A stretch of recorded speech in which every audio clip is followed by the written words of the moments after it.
주영진의 뉴스 브리핑 정치권 소식으로 시작을 해보겠습니다. 김우성 미래전략개발연구소 부소장, 윤태권 더모아 정치분석실장, SBS 보도국의 원일이 선임기자 이렇게 세 분 나오셨습니다. 어서 오십시오. 안녕하세요. 안녕하세요.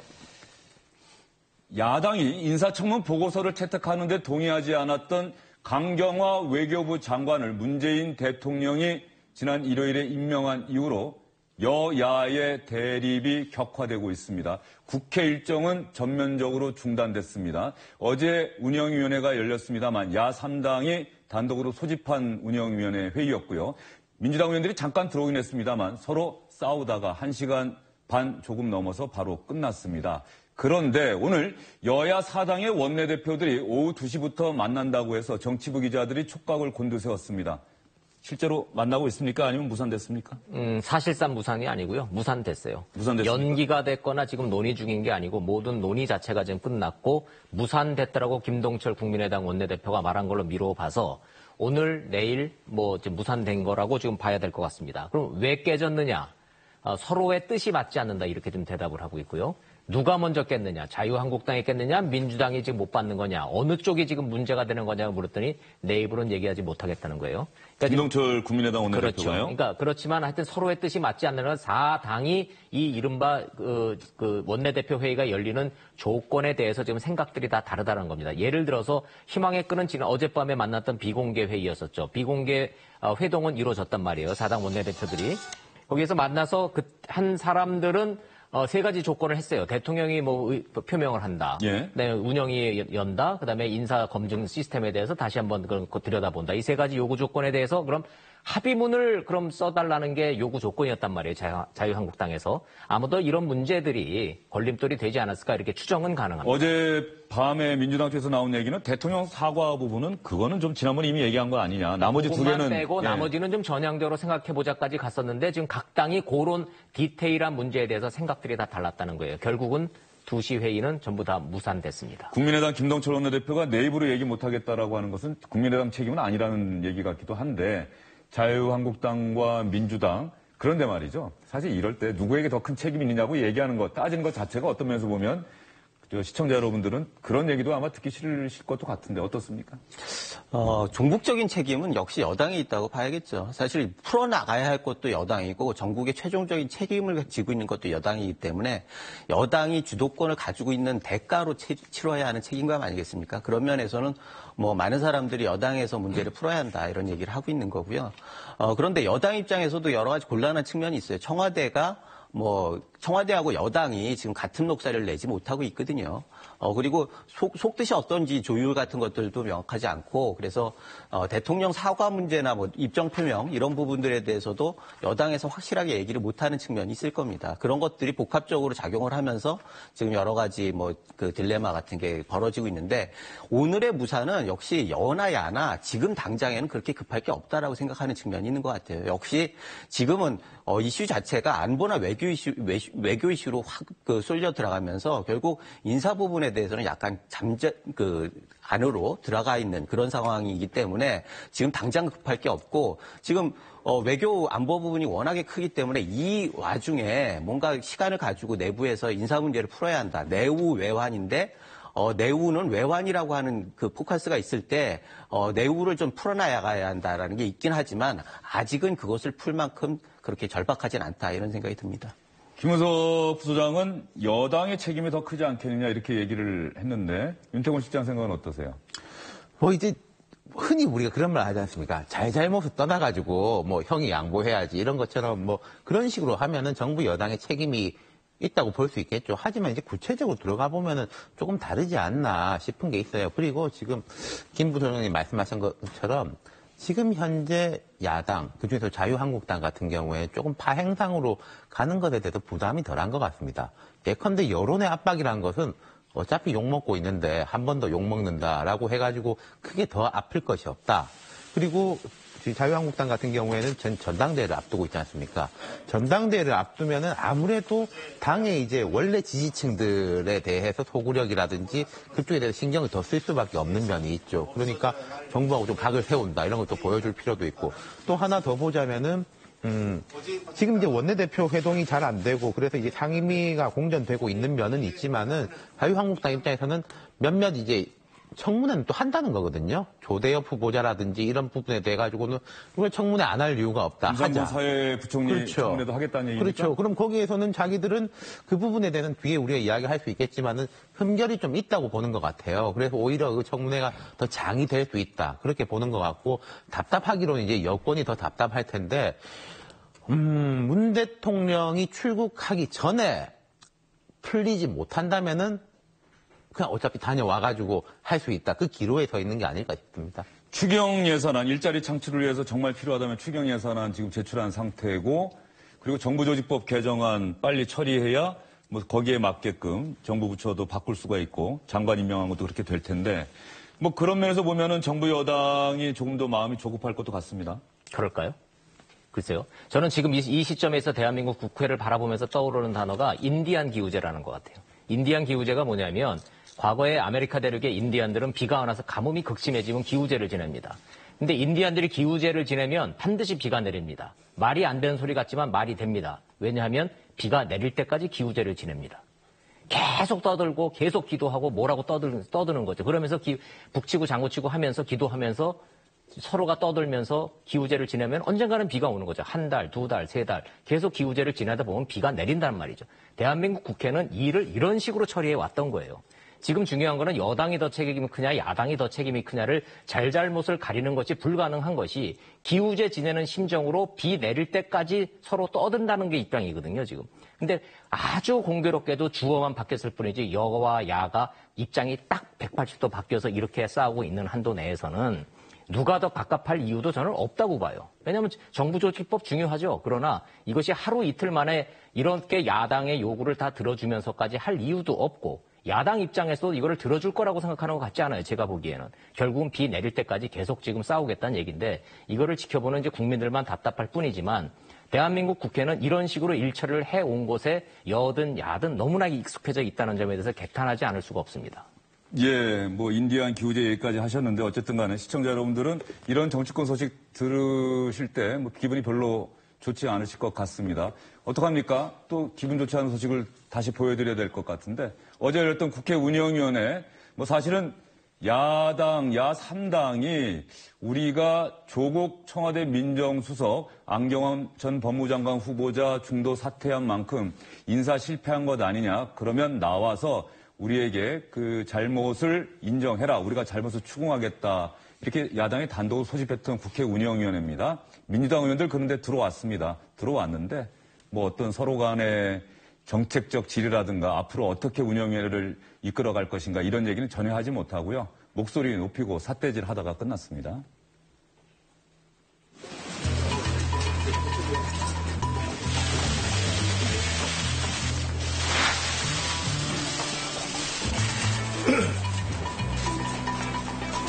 회의에 참석하신 위원님들께서는 자유롭게 발언해 주시기 바랍니다. 발언하실 위원님 계십니까?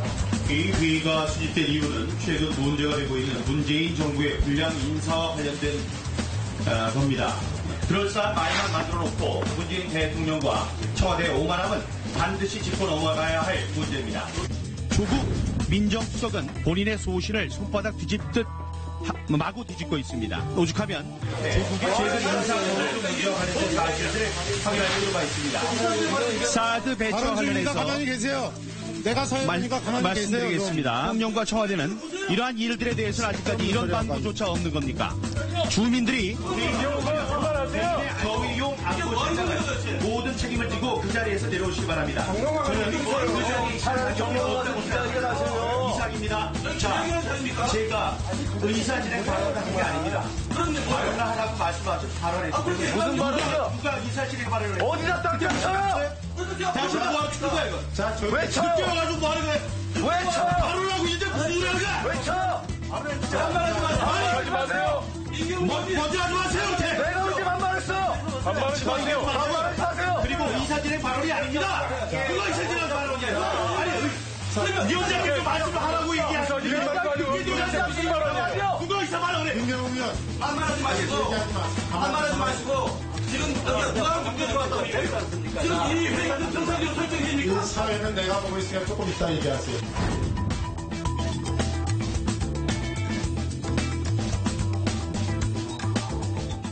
뭐 지금 그림을 일부분만 보여드려서 그런지 모르지만 자유한국당 민경욱 의원이 민주당 의원들 전부 상대하는 듯한 모습이네요. 네, 뭐 하여튼 봐도 재미있고 흐뭇한 장면이 있고 보면 볼수록 눈살 찌푸려지고 좀 씁쓸한 장면이 있는데 저 장면은 지금 더 이상 보고 싶지가 않은 장면이에요. 시청자 여러분들한테도 죄송하다는 생각이 들 정도로 보여주고 싶지 않은 오늘날의 우리 지금 국회의 좀 현실을 좀 보여드리고 있는 것인데 뭐 민경욱 의원과 지금 정우택 원내대표 같은 경우에는 서로 뭐 아주 작심하고 좀 나온 거예요. 이 국회 운영위원회가 처음부터 파행될 것이라는 것을 예측하고 아예 감안하고선 지금 이제 나온 얘기인 거고 여당인 민주당 의원들의 반응도 그에 못지는 않죠. 이게 재미있는 것은 불과 한 서너 달 전에 여야가 딱 180도로 지금 입장이 바뀌어서 똑같이 주어만 바뀐 채로 지금 저게 도돌이표로 좀 간다는 것이 참 국민 여러분, 시청자 여러분들 보기에도 참 답답하실 겁니다. 민경욱 의원이 화가 나니까 눈이 많이 커집니다. 예. 사실 민경욱 의원이 청와대 대변인도 하고 뭐 그랬을 때 워낙 방송사 뉴스 앵커 출신이어서 뭐 발음도 또렷하게 잘 하고 아주 전달력이 뛰어나다 이런 얘기를 들었는데 또 저렇게 회의하다가 국회의원이 되고 나서는 탁자를 치면서 고성도 치고 뭐 이렇게 될 거라고 본인도 생각했을까요? 글쎄 안 하고 싶었겠죠. 그런데 뭐 어차피 총대를 매는 역할이라고 하면 피하기가 힘들었을 것 같고요. 저걸 보면서 뭐 우리 선임 기자님 말씀하셨지만 저기 서너 달 전만 해도 똑같은 일이 벌어졌어요. 우병우 민정수석하고 조국 민정수석이라고 하는 게 바뀌었고 여야 공수가 바뀌었을 뿐이지. 그리고 얘기하는 것도 똑같아요. 여도 야에 당신이 여일 때를 생각해라. 그리고 야도 여에 당신들이 야일 때를 생각해라. 그렇게 하면서 서로 공격을 하는 거거든요.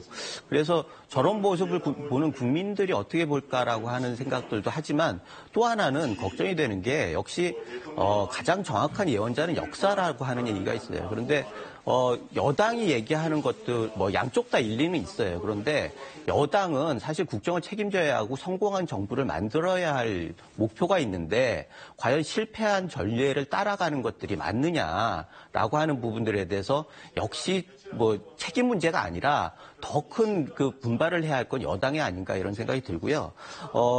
지금 보면은 내후 외환이라고 아까 말씀드렸듯이 역시 인사 문제가 굉장히 중요한 거거든요. 내후라고 하는 부분들을 해결을 해야 하는데 그 내후 부분에 대해서 여당에서 너무 총대를 매는 거 아닌가. 사실 뭐 지금 조국 수석 문제도 있고 대통령 사과도 있는데 그런 부분들에 대해서 여당이 청와대와 국회의 가교 역할을 하기보다는 좀 전사로서의 역할을 자임하는 거 아닌가 이런 생각이 들고 그렇게 해서 결과가 좋으면 괜찮은데 문제는 이게 끝이 뻔히 보이는 상황이기 때문에 우려를 안 할 수가 없다는 거죠. 그러면 뭐 같은 얘기 반복하지 말고요.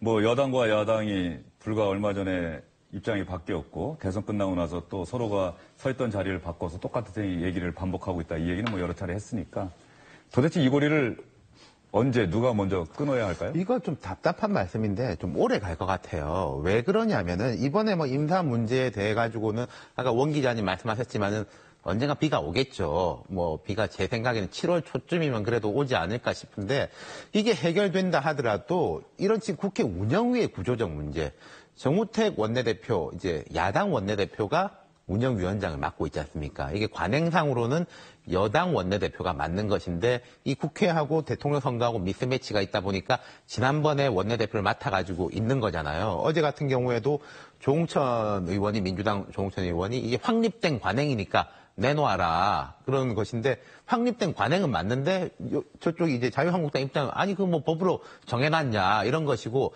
예컨대 물밑에도 협상이 있을 수 있겠죠. 뭐 상임위의 어떤 자리를 조금 양보하는 대신에 운영위는 우리 쪽으로 가져오자 여당에서 그런 카드를 낼 수도 있겠지만은 그게 보통 열리려고 하면은 전반기 국회 후반기 국회 바뀔 때란 말이거든요. 그럼 그게 내년 6월 돼야 되는 겁니다. 그럼 지금 이 6월인데 1년이나 남았다는 거거든요.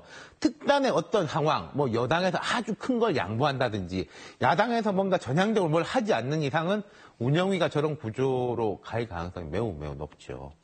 사실 야당 입장에서는 그래요.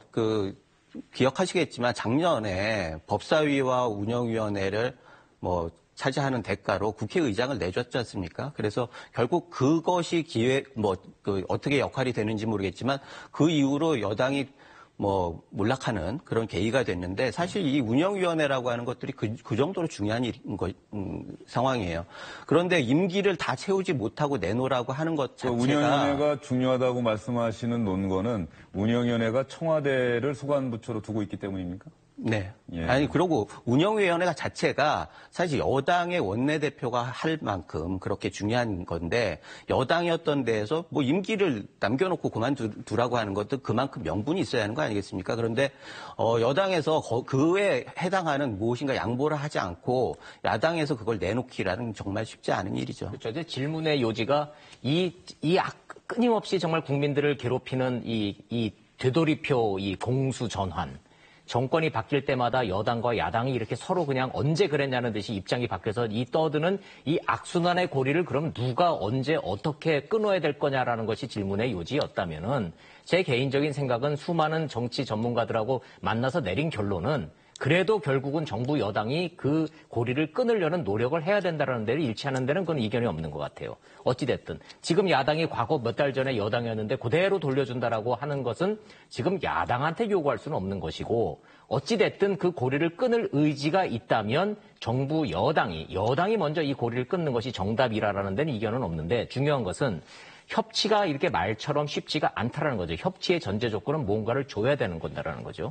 그럼 뭘 준다라는 것은 결국은 여당이 주는 것이 아니라 청와대가 어떠한 생각을 가지고 무엇을 준다라고 이미 청와대와 여당이 그 부분을 먼저 조율해야 된다라는 그런 의견들이 많은 것을 확인할 수는 있습니다. 거기다 제가 하나 조금 지적하고 싶은 게 지금 줄 게 마땅찮은 게 있어요. 없는 게 있어요. 예컨대 대통령이 사과해야 된다, 민정수석이 나와야 된다. 야당 입장에서 중요한 이야기인데 어떤 면에서 보면 정치 공세적인 성격이 또 있는 거거든요. 그렇죠. 그럼 이제 주고받기 과정이라면 과거에 이제 우리가 흔히 봤던 거는 야당이 생각할 때 이건 정말 우린 중요한 법안이다. 아니면 이게 중요한 예산이다라는 게 있어가지고 그걸 중심으로 고리가 만들어져가지고 또 물밑 접촉을 하고 수면 위로 올라오고 이런 과정들을 거치지 않습니까? 지금 이게 자유한국당 입장에서는 딱히 관심 법안도 없고 지금 우리가 대구 지역에 무슨 예산 해야 된다 이것도 없는 거거든요. 그래서 제가 볼 때 이게 전당대회가 되고 새 대표가 들어서야지 자유한국당에서도 뭔가 실질적인 요구 사항이 나타나고 여권에선 거기에 대해서 다 들어주든지 한 반만 들어주든지 그런 식 이야기가 진행이 될 것 같아요. 예, 이야기 계속해도 사실 뚜렷한 대답 해법은 나오지 않는 것 같습니다. 또 어떤 분들은 그렇게 얘기를 하죠. 야당이 세월은 많이 기다려야 하겠지만 다음에 정권 잡을 생각하면서 대승적으로 협조하는 모습을 먼저 보여주는 것이 이 악순환의 고리를 끊는 방법이 아니겠느냐 이런 생각도 하시는 분도 있을 텐데 야당 입장에서는 또 여당이 흠집이 많이 나야 다음 선거에서 승리할 가능성이 높아지니까는 계속해서 여당을 공격할 수밖에 없고 이런 여당은 야당이 잘못한다고 비판하면서 국민들을 상대로 정치를 하려고 하고 이런 악순환의 고리. 어쨌든 청와대와 여당, 야당에 다시 한번 좀 생각을 해봤으면 좋겠습니다. 시청자 여러분들이 계속 이런 모습 보시면 과연 이 시청자 여러분들이 어떤 생각하실지 좀 심각하게 고민 좀 해주셨으면 좋겠습니다. 다음 소식으로 넘어가겠습니다. 송영무 국방부 장관 후보자 청와대가 인선 내용 발표한 것 기억하시죠?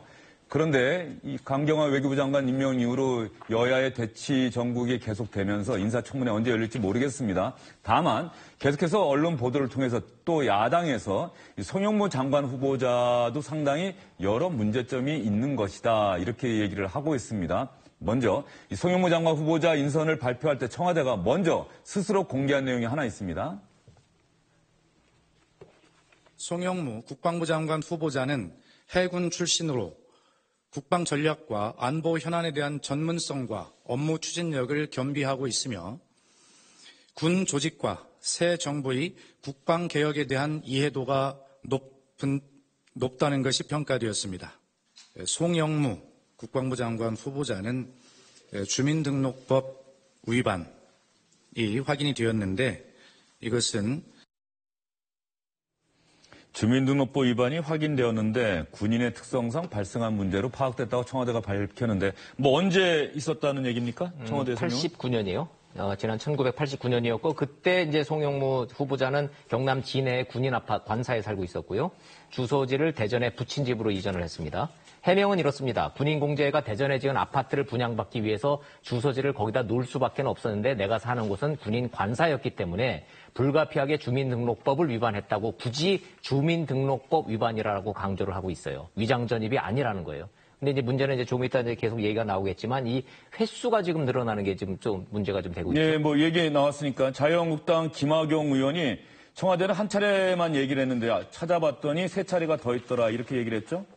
1991년 91년에 한 번 있고요. 94년에 또 한 번 있어요. 이때는 서울 신길동 거주입니다. 서울로 올라왔어요. 근데 여전히 주소는 대전이에요. 근데 이제 그 이유는 아파트 담보대출을 받기 위해서 대전으로 주소를 이전했다 이렇게 돼 있고요. 94년도에 또 한 건이 또 있어요.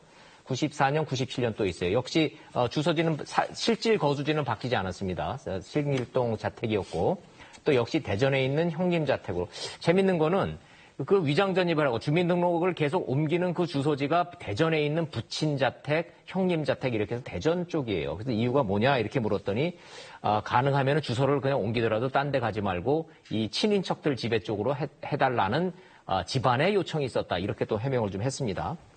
이 부분에 대해서 좀 야당은 잘 이해가 되지 않는다. 좀 의혹이 있다. 뭐 이렇게 지금 문제를 제기하고 있는 상황입니다. 김우석 부소장 생각은 어떠세요?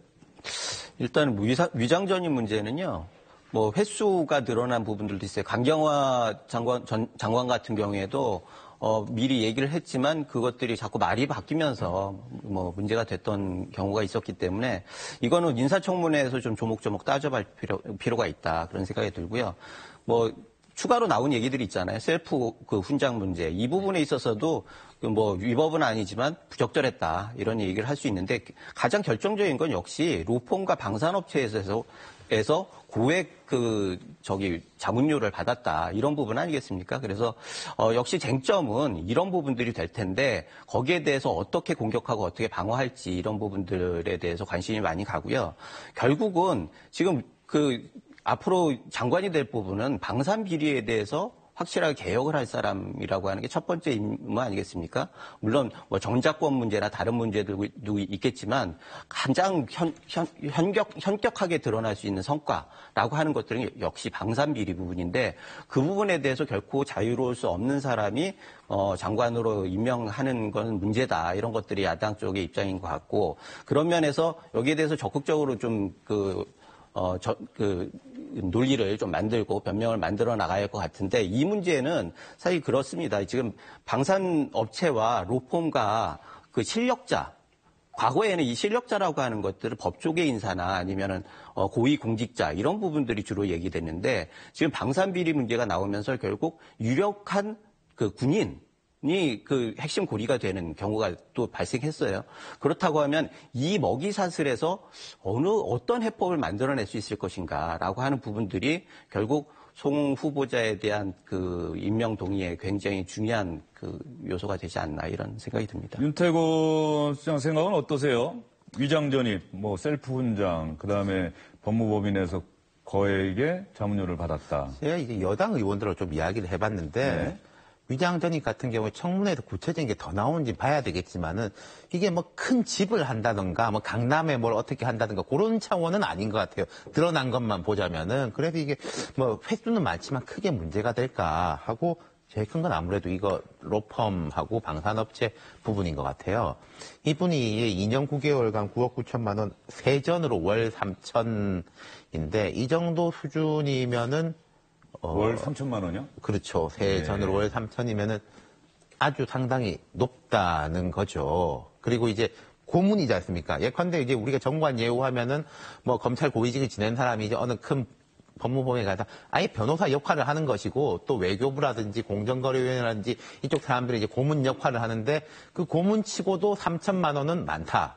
그리고 이분이 이야기를 한 걸 해명을 하는 걸 보면은 전반적인 자문을 하고 뭐 방위산업에 대한 인식을 심어줬다. 근데 그걸로 해가지고 월 3천씩 받겠냐.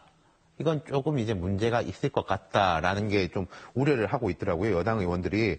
이게 이럴 겁니다. 지금 이제 송영무 후보자로 급물살을 타게 된 게 그 보고 누락 사태 이후에 군개혁을 더 칼에 들이대야 되겠다. 그럼 육군보다는 비육군 또 이제 아예 문민 장관으로 가기는 조금 가운데 단계로 네. 해서 이제 뭐 송영무 후보자 쪽으로 이제 방향 전환이 된 것인데 만약에 여기에서도 조금 안 좋게 나온다면은 그리고 이분 같은 경우에는 또 당 출신 인물이라든지 이런 게 아니고 크게 보자면 좀 캠프 출신 인물이지 않습니까?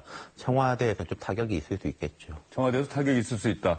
국방부 장관 후보자가 방산비리 아까 얘기하신 대로 뭐 방위산업체 관련해서 뭐 자문을 했다라고 하는 그 부분이 상당히 아픈 거리고 지금 김상곤 사회부총리 후보는 교육부 장관인데 논문 표절 의혹이 제기되고 있고. 다른 장관이 아니라 교육부 장관인데 논문 표절, 더군다나 자기 표절 문제가 지금 제기가 되고 있으니까 그게 문제가 되고 있는 것이고, 과거 정부 때 김병준 교수가 총리로 지명됐다가 낙마할 때 혁혁한 공을 세운 게 당시 김상곤 교수였단 말이에요.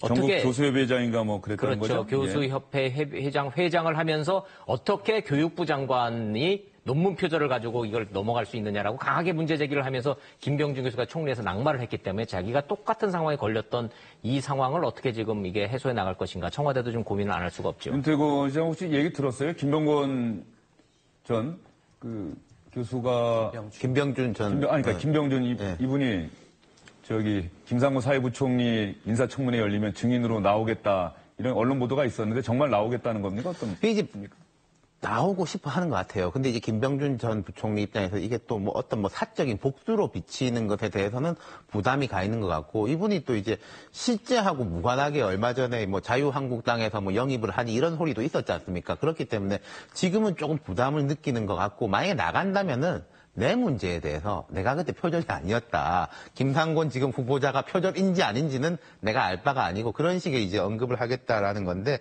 이게 이제 여권에서 좀 머리가 아프죠. 왜냐하면 그게 참여정부 때 그 정부에서 밀려고 했던 부총리가 낙마한 거지 않습니까? 이제 경우는 다르지만은 송민순 전 장관 논란하고 이제 프레임이 이제 유사하게 갈 수가 있는 것이고 야권에서는 아니 당신들끼리 했던 문제 아니냐라고 해가지고 몰아붙이겠죠.